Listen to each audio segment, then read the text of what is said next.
as an organization believes in gender diversity and inclusion. And this belief is hugely inspiring for all of us. It has galvanized like-minded women like us to form the team Astra. And we have taken it upon ourselves to convert this belief into action. Astra is a very versatile word. In Nordic mythology, it means divine strength. In Latin, it means star-like. It's an inspirational combination of strength and light. We believe that Astra is the start of a big movement. I'm sure you've heard the saying that the journey of 1,000 miles starts with a single step. And we are really happy that we have taken that first step. Now the whole journey is in front of us. It's exciting.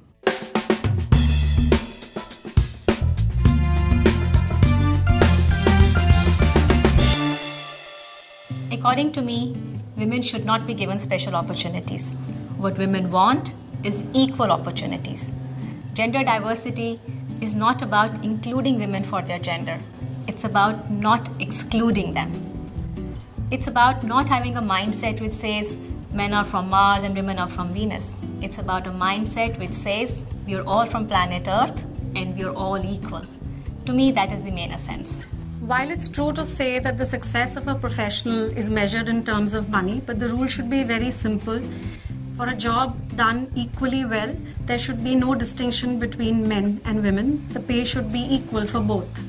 The environment at Kotak is a pleasantly neutral one. It does not single out and question the decision of women employees, say when it comes to taking leave. Kotak understands the modern woman.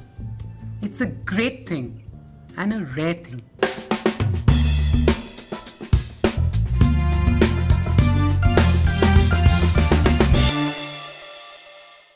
Sometimes young women having little children drop out of the workforce, but sometimes they also come back, making a big statement to the world that you can be both a good mother and a professional at the same time. Most working women, as we've seen with young children, go through a very difficult phase of their career when children are young. So what we try and do is try and accommodate them in some form to support them. And the way we do it is try and probably help them with a branch closer to home so that they don't spend time commuting, and probably give them some flexi hours whenever it's possible to work it out. It's a 0 to 5 formula. You have to struggle for the first 5 years. After that, it becomes relatively easier. Everything can be managed. You have to have your support system in place. You have to have your pediatrician on call. And most importantly, believe that it will get better with every passing day. Yes, you do feel guilty at times, especially when you leave your child right there crying out there. But I guess probably 10 years down the line, when your child needs you lesser, you don't feel that guilty after all. And frankly, I believe it's all about the passion with which you really do your work, and sometimes it's about finding the right kind of balance.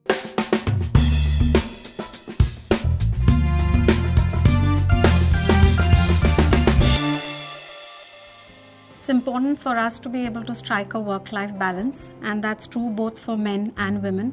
It doesn't have to be either or. It's really up to us to work it out. Doing it all is a myth. I believe you have to set your priorities.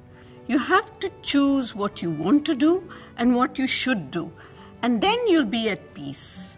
Talk to your family, get their concurrence, set expectations ahead of time. So as an organization, we realize that women will always have certain special demands from the personal and the home front. It's important to be supportive of this, and the organization does support women at different stages in their careers. But as women, it's so very important for us to use this support carefully and judiciously when we require it. You can't do it all. If you try and do it all, you will end up being exhausted, depleted and sad. You have to make choices. I decided I would go to the gym rather than cook. Gender roles have to blur, especially if both husband and wife have stressful and demanding jobs.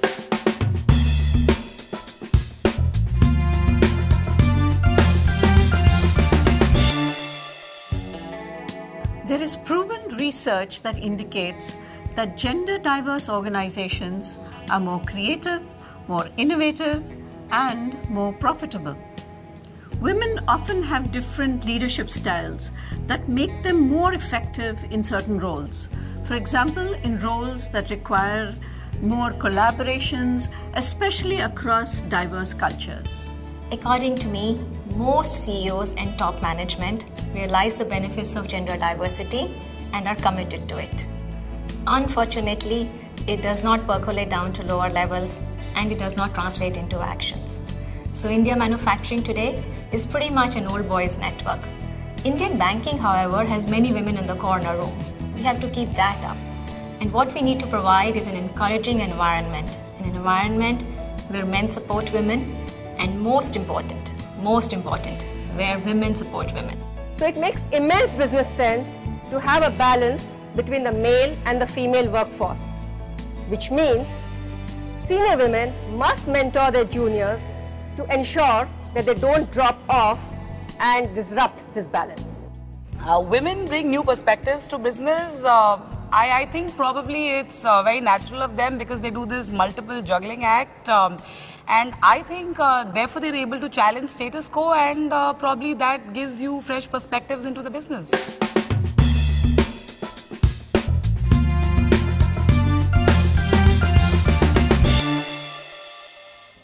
Boundaries, I don't believe one should really set boundaries, because once you set a boundary, you just limit yourself. So I think that's something which is completely undesirable. And I think one's own motivator is oneself. So you might have external agencies, but I think the self-motivation factor is the much strongest.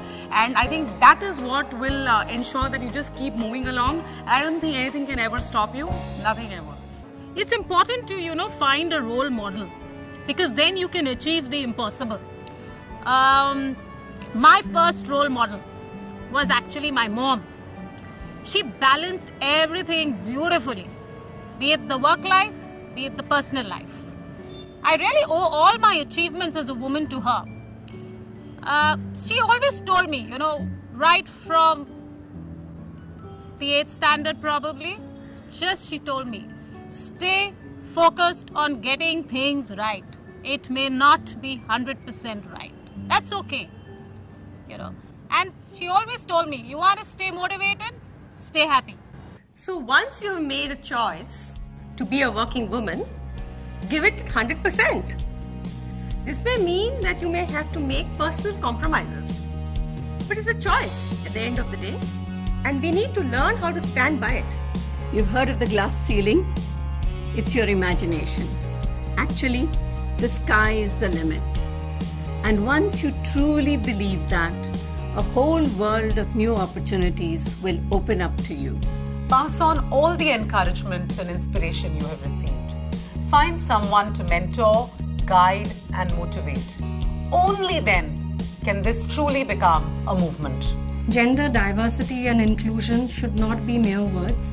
It calls for action and bringing about a glorious change together. And together we can strike that balance. That's the Astra pledge.